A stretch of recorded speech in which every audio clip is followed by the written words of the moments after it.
Kukosekana kwa tume huru ya uchaguzi. Mgombea mmojawapo anateua tume yake ya kusimamia ushindi wake. Chaguzi zote zinazoelezwa, picha unayoipata ni kwamba wananchi hawakuchagua, wamechaguliwa. Kukosekana kwa uwezekano wa kuhoji matokeo ya urais. Katika mazingira ya kukosekana kwa uhuru wa vyombo vya ulinzi, mgombea mmoja ana uwezo wa kuvitumia kuhujumu demokrasia na kuzuia kushtakiwa au kuhojiwa. Kukosekana kwa utaratibu wa kusitisha au kuitisha viongozi wa kuchaguliwa kabla ya wakati wa uchaguzi endapo wamekosa uhalali wa kuwawakilisha wananchi.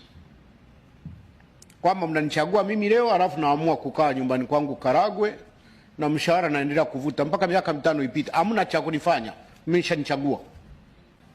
Katika kipindi kilichopita tulifika huko. Unataka uhuru, maendeleo atukuletee. Unataka maendeleo, funga mdomo. Watawala wanasisitiza wajibu kuliko haki. Viongozi wasiochaguliwa na wananchi wana mamlaka na madaraka. Hawa madisi wetu, marasi wetu, wote wale wateule wale. Wana mamlaka na madaraka. Wakati viongozi wanaochaguliwa na wananchi wana madaraka yanayowajibisha kinadharia lakini hayana uthubutu wa kimatendo.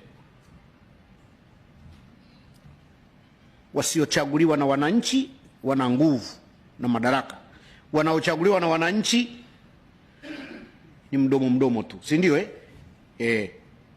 Taifa letu limepitia vipindi 4 muhimu katika dhana nzima ya uhuru.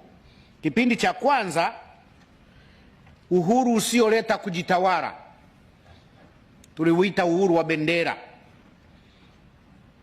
Watawala tunao, lakini maamuzi wanaamuliwa na watu walioko nje. Kipindi cha pili, tukawa na kipindi cha kujitawala bila kuwa huru.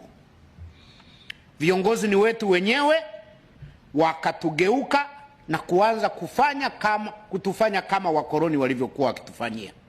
Tofauti ikawa ni rangi tu. Sehemu ya tatu ni ya madaraka yasiyokuwa na mamlaka. Taifa lenye alama za madaraka, zile instruments, lakini haziheshimiwi na yeyote. Hakuna utawala wa sheria.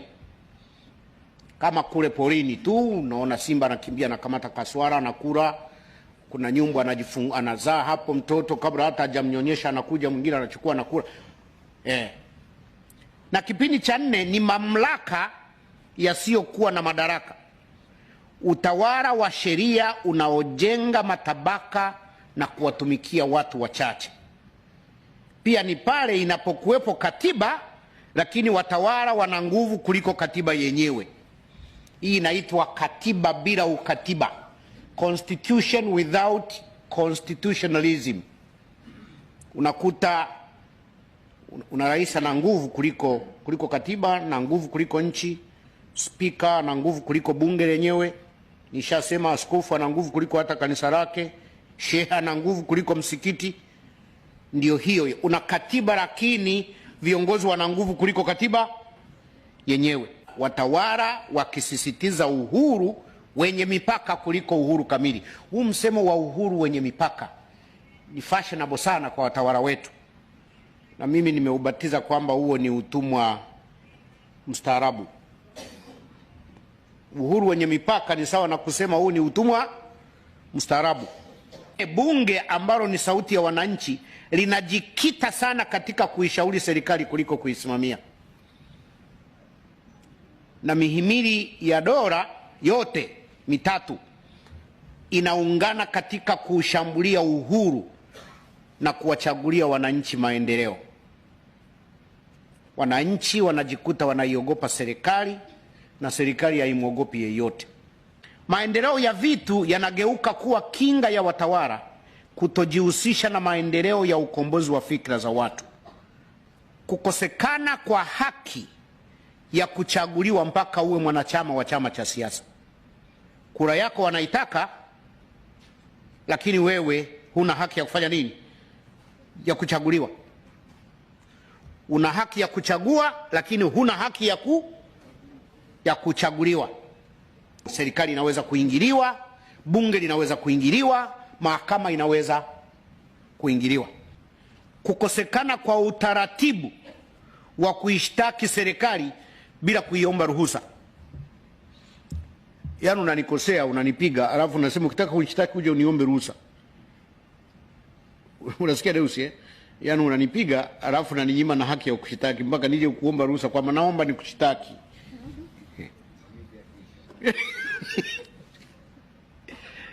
Ninawasihi sana watawala wetu wa zamu kuzingatia na kuliepusha taifa letu na ghadhabu ya Watanzania waliokosa uhuru kwa muda mrefu.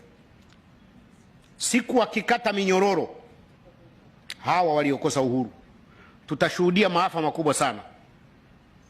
Chuki ya kukosa uhuru au kupewa nusu uhuru haiwezi kufunikwa na miradi ya kimkakati kama madaraja, majengo marefu, ndege, treni, mabwawa, mashimo ya vyoo, wala barabara za lami.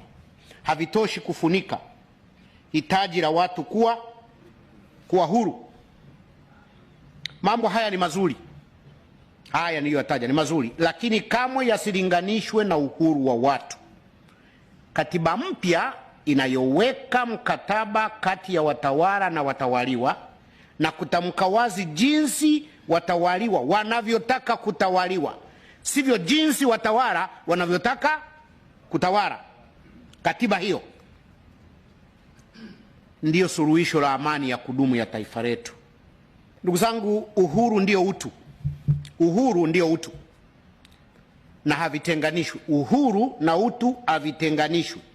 Penye utu kuna uhuru na penye uhuru kuna utu. Kuongeza au kupunguza uhuru ni kuongeza au kupunguza utu. Hata kwa wanyama iko hivyo. Mbwa koko aliye huru kujitafutia makombo ni mbwa bora kuliko mbwa wa kufuga anayeshinda kwenye mnyororo akisubiri kuletewa wali na kuku. Mnyororo ule unamwondolea ule umbwa wake, unaupunguza. Lakini wakati huo huo mbwa aliyenyimwa uhuru na kushinda kwenye mnyororo, huyu mbwa ambaye amenyimwa uhuru pamoja na kwamba anapewa chakula akashinda kwenye mnyororo, ukusanya uchungu na chuki dhidi ya viumbe walio huru na kuwa mkali kupita kiasi. Ndio maana wakisema, watu wanakushauri ukitaka mbwa wako au mkali umfanye nini? Umnyime uhuru. Ukimfunga na ukali unafanya nini? Ule sio ukali, ni ukatili asachi. Kwa hiyo watu wasio huru ni wakatili. Watu wasio huru ni wakatili.